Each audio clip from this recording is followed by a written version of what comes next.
इसमें महिलाओं का और बच्चों का विशेष ध्यान दिया गया है। अपराधियों को सजा हो इसकी चिंता की गई है और पुलिस अपने अधिकारों का दुरुपयोग न कर पाए ऐसा भी है। इसके अंदर राजद्रोह जैसे कानूनों को एक और हम निरस्त कर रहे हैं तो दूसरी ओर धोखा देकर महिला का शोषण करने वाले और मॉब लिंचिंग जैसे जघन्य अपराध करने वालों को दंडित करने का भी प्रावधान है। एक और हमने राजद्रोह को रिपील किया है, दूसरी ओर संगठित अपराध और टेररिज्म पर नकेल कसने का काम भी हमने किया है। मान्यवर, मैं मानता हूं कि तीनों संहिता अपने आप में संपूर्ण है, परिपूर्ण है, परंतु 1807, 1828, 88 और 1878 से कानून प्रचलन में कोई भी व्यक्ति, कोई भी डिपार्टमेंट या कोई भी व्यक्तियों का समूह इसको कंप्लीट नहीं कर सकता। इसलिए मैंने निर्णय किया है मान्यवर कि इस कानून को मैं स्टैंडिंग कमेटी को, गृह विभाग की स्टैंडिंग कमेटी को देना चाहता हूं, जिससे पक्ष विपक्ष सभी संसद सभ्य इस पर अपना, काफ़ी संसद सभ्यों ने दिया है, परंतु इस पर काफ़ी अच्छी सोच विचार हो। इस पर बार काउंसिल भी चर्चा करे, बार एसोसिएशन भी चर्चा करे, कुछ रिटायर्ड न्यायिक अधिकारी भी चिंता करें और हम लॉ कमीशन को भी भेजेंगे, लॉ कमीशन भी अपनी टिप्पणियां दे। तो कुल मिलाकर ये सब आने के बाद ये विधेयक को उचित परिवर्तन करने के बाद मैं फिर से इस सदन के लिए आऊँगा। मैं आपको अनुरोध करता हूँ माननीय स्पीकर महोदय कि मैं विधेयक को पुनर्स्थापित करता हूँ और माननीय स्पीकर महोदय मैं ये भी अनुरोध करता हूँ कि विधेयक को जांच हेतु विभाग संबंधी गृह कार्य संबंधी संसदीय स्थायी समिति को। एक मिनट, प्रश्न ये कि विधेयक को पुनर्स्थापित करने की अनुमति प्रदान की जाए। जो सदस्य इसके पक्ष में हाँ कहें, जो सदस्य विरोध में ना कहें। मेरे विचार में निर्णय हाँ वालों के पक्ष में, हाँ वालों के पक्ष में माननीय मंत्री विधेयक को पुनर्स्थापित करें। माननीय मंत्री जी। मान्यवर, मैं इस विधेयक को, तीनों विधेयकों को गृह विभाग के कार्य संबंधी, माननीय स्पीकर महोदय मैं विधेयक को पुनर्स्थापित करता हूं और आपसे निवेदन करता हूं कि ये तीनों विधेयकों को गृह कार्य संबंधित, गृह विभाग के कार्य संबंधित संसदीय स्थायी समिति को भेज दिया जाए। मान्यवर, मैं कुछ पूछना चाहती हूँ। अब इसमें एक मिनट पूछ ले वो। गृह मंत्री जी को बधाई देती हूँ, बहुत ही बड़ा परिवर्तन। सर सिर्फ एक चीज़ आपसे मैं पूछना चाहूँगी कि जो लोग जेल की सज़ा काट के अभी भी जेल में 30-30 साल से, कुछ उनके लिए भी इसमें है कि नहीं, एक ये पूछना। सर दूसरा सवाल ये कि प्रैक्टिकली जो ज़मीन में होता है सब घर घर तक नशे पहुंच रहे हैं, जो घर वाले किसी को बताते भी हैं तो उनके बारे कोई उनका एक्शन नहीं लिया जाता, तो कोई प्रावधान इसके लिए भी कुछ होगा? एक मिनट गृह मंत्री जी, गृह मंत्री जी, माफी का सवाल है। माफी अपराध क्या है इसके आधार पर करने का संपूर्ण वैधानिक प्रावधान है। बी मेहताब जी, सजा पूरी कर ली है, इसको छोड़ने के लिए सजा पूरी नहीं होती है, जन्म टिप होती है, अंतिम सांस तक होती है। इसको 14 साल में करने का जेल के अधिकारी के पास अधिकार होता है। वो अधिकार के उपयोग के लिए भी गुना को देखकर वैधानिक अधिकार उसको दिए गए। बी मेहताब जी प्लीज, एक मिनट। बी मेहताब जी, बी Mehtab ji. Sir, I am very grateful to be a witness in the history in the making. कई सालों से as a journalist by profession, we have been repeatedly asking for change in IPC and also CRPC. And during my last 25 years in this house, during Atalji's Prime Ministership, we had also deliberated on change of Evidence Act. Why it is necessary. To certain extent, the then Home Minister, Mr. Advani, had assured this House that yes, we will be working on the change of Evidence Act. So today when I saw, because this is in a supplementary list of business, and Honorable Home Minister has brought about 3 bills together, totally overhauling our legal system, just law and justice system. Actually, I would only like to mention here, of course in the statement of objects and reasons it is mentioned, relating to IPC. What was IPC? It is not actually Indian Penal Code. It was originally an Irish Penal Code. And Macaulay is the father of this IPC. Though in 1834 this committee was formed, the law committee was formed by the British government. And 1834 means it was during the East India Company. 1856 the British Crown came into power in India. And in 1860 this was implemented, just removing Irish and putting Indian Penal Code. Okay. So it was more like subjugation of the subjects by the power, by the ruling power. So now, as the Home Minister has very rightly mentioned, he has enunciated certain points and it is going to the standing committee. Similar is about the Criminal Procedure Code. And for 7 decades, I would say, what has been added to and the manner in which our government and the society has been feeling for last quite some time, that contemporary needs should also be looked into, and that has been there. And in the Evidence Act, sir, Evidence Act of 1972, comprehensive review of our criminal law was necessary, which has been done in this draft bill, and I believe the Standing Committee of Home will go into all those details, and as the Home Minister has very rightly mentioned, it is people-centric, not government-centric or administration-centric. So in that respect, I believe it is a good beginning, and I'm really grateful that I am, including my party members and perhaps all of us, are witness to the history in making, because after so many years, our wishes are being fulfilled. Thank you, sir. माननीय सदस्यों, नहीं debate नहीं हो रही इस पे। माननीय सदस्यों, आज नियम 377 के अधीन मामलों को उठाने की अनुमति प्रदान की हुए मामले अनुबंधित पाठ को व्यक्तिगत रूप से सदन के पटल पर रख सकते हैं। माननीय सदस्यगण, यदि सभा की सहमति हो तो केंद्रीय माल और सेवा संशोधन विधेयक 2023 तथा एकीकृत माल और सेवा कर संशोधन विधेयक 2023 पर एक साथ विचार किया जाए। सभा की सहमति हो तो इन विधेयकों को बिना बहस की सभा के निर्णय के लिए रखा दिया जाए। माननीय मंत्री जी।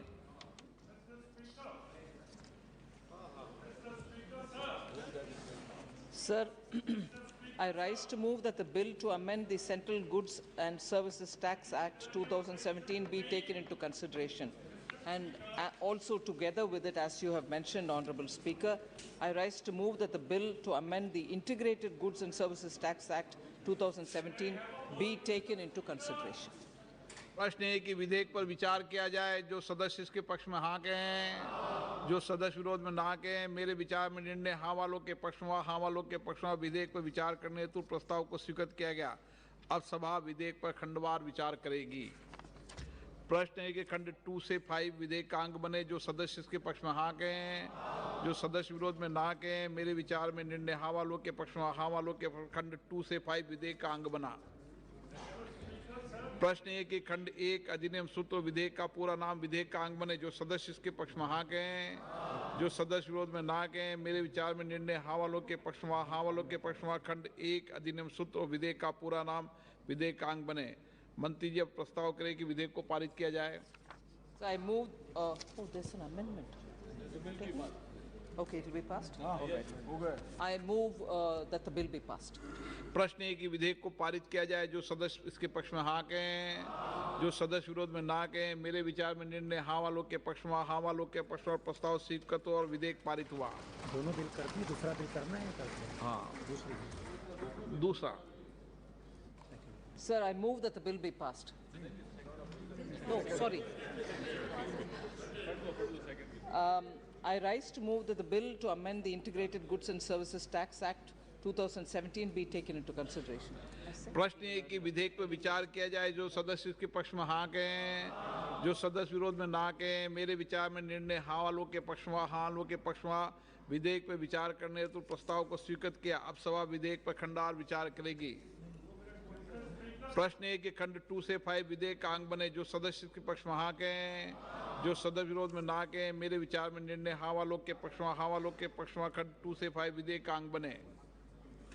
प्रश्न है कि खंड 1 अधिनियम सूत्र विधेयक का पूरा नाम विधेयक का अंग बने, जो सदस्य के पक्ष में हाँ कहें, जो सदस्य विरोध में ना कहें। मेरे विचार में निर्णय हाँ वालों के पक्ष में, हाँ वालों के पक्ष में खंड 1 अधिनियम सूत्र विधेयक का पूरा नाम विधेयक का अंग बने। मंत्री जी प्रस्ताव करें कि विधेयक को पारित किया जाए। Sir, I move that the bill be passed. प्रश्न है कि विधेयक को पारित किया जाए, जो सदस्य इसके पक्ष में हाँ कहें, जो सदस्य विरोध में ना कहें। मेरे विचार में निर्णय हाँ वालों के पक्ष में, हाँ वालों के पक्ष में प्रस्ताव करता हुआ विधेयक पारित हुआ।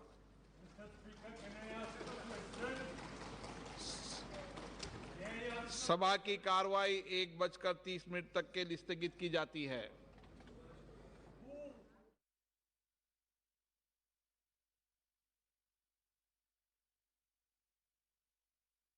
आजादी के अमृत महोत्सव का समापन हो रहा है और आजादी के अमृत काल की शुरुआत होने का समय है।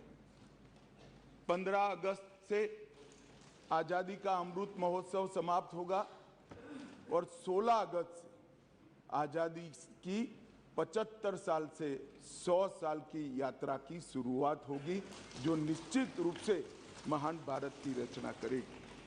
प्रधानमंत्री नरेंद्र मोदी जी ने इस देश के सामने गत 15 अगस्त को लाल किले की प्राचीर से अपना उद्बोधन देते हुए 5 प्रणों को देश की जनता के सामने रखा था। माननीय अध्यक्ष जी, ये 5 प्रण में से एक प्रण था कि हम गुलामी की सभी निशानियों को हम समाप्त कर देंगे, हमारे मन से वो बोझ को दूर करेंगे। माननीय अध्यक्ष जी, आज मैं जो 3 विधेयक एक साथ लेकर आया हूं, वो तीनों विधेयक एक प्रकार से मोदी जी ने जो 5 प्रण लिए हैं उसमें से एक प्रण की अनुपालना करने वाले हैं। माननीय अध्यक्ष जी, ये तीनों विधेयक दंड विधान प्रक्रिया, क्रिमिनल जस्टिस सिस्टम को बेसिक कानून, इसके लिए मूलभूत कानून ये 3 विधेयकों के अंदर है। एक है इंडियन पिनल कोड जो 1860 में बनाया गया, दूसरा है क्रिमिनल प्रोसीजर कोड जो 1898 में बनाया गया, और तीसरा है इंडियन एविडेंस एक्ट जो 1872 में बनाया गया। 1860, 1898 और 1872 में अंग्रेजों द्वारा बनाए गए, अंग्रेजों की संसद के द्वारा पारित किए गए ये तीनों कानूनों को समाप्त कर आज हम तीनों नए कानून पुरस्कृत करने के लिए मैं आया हूं। माननीय अध्यक्ष जी, इंडियन पिनल कोड 1860 की जगह भारतीय न्याय संहिता 2023 अब एस्टैब्लिश होगी। क्रिमिनल प्रोसीजर कोड 1898 की जगह भारतीय नागरिक सुरक्षा संहिता प्रस्तावित होगी और इंडियन एविडेंस एक्ट 1872 की जगह भारतीय साक्ष्य अधिनियम 2023 प्रस्तावित होगा। यह कानूनों की जो कानून रिपील होंगे इस तीनों विधेयक से, वो कानूनों की आत्मा जो है, वो कानूनों का मध्य बिंदु है कानून बनाने का, वो अंग्रेज शासन को मजबूत करने की दृष्टि से कानून बनाए गए थे। अंग्रेज शासन की रक्षा करने के लिए कानून बनाए गए थे और उसका उद्देश्य दंड देने का था, न्याय देने का नहीं था। ये दोनों मूलभूत चीजों पर हम परिवर्तन करने जा रहे हैं। ये तीनों कानूनों को रिप्लेस कर इनकी जगह जो 3 नए कानून बनेंगे, उनकी आत्मा होगी भारत के नागरिकों को संविधान प्रदत्त सारे अधिकार जो मिले हैं इसकी सुरक्षा। ये कानूनों का उद्देश्य किसी को दंड देना नहीं होगा, इन कानूनों का उद्देश्य सबको न्याय देना होगा और न्याय देने की प्रक्रिया में ये न्याय देने की प्रक्रिया में दंड वही होगा जहां अपराध रोकने का बोध खड़ा करने की जरूरत है, अपराध रोकने के लिए एक प्रकार की भावना खड़ी करने की जरूरत है, वही होगा। और मैं ये तीनों कानूनों को आगे मैं बताता हूं, बड़े ध्यान से इस प्रक्रिया में मैं इन्वॉल्व रहा हूं। अध्यक्ष जी, मैं सदन को आश्वस्त कर सकता हूं कि 1860 से लेकर 2023 पर 23 तक अंग्रेजों ने बनाए, अंग्रेज पार्लियामेंट ने बनाए हुए कानून के आधार पर इस देश की क्रिमिनल जस्टिस सिस्टम चलती रही। इसकी जगह भारतीय आत्मा के साथ ये 3 कानून अब प्रस्तापित होंगे और हमारी क्रिमिनल जस्टिस सिस्टम के अंदर बहुत बड़ा परिवर्तन आएगा।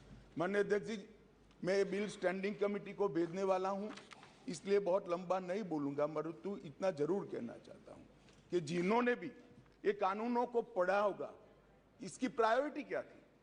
मानवी की हत्या से या महिला के साथ दुराचार से बड़ा कोई कानून अपराध नहीं हो सकता, तो इसको 302 नंबर पर स्थान दिया गया। इसके पहले क्या था? राजद्रोह था। इसके पहले क्या था? खजाने की लूट थी। इसके पहले क्या था? शासन के अधिकारी पर हमला था।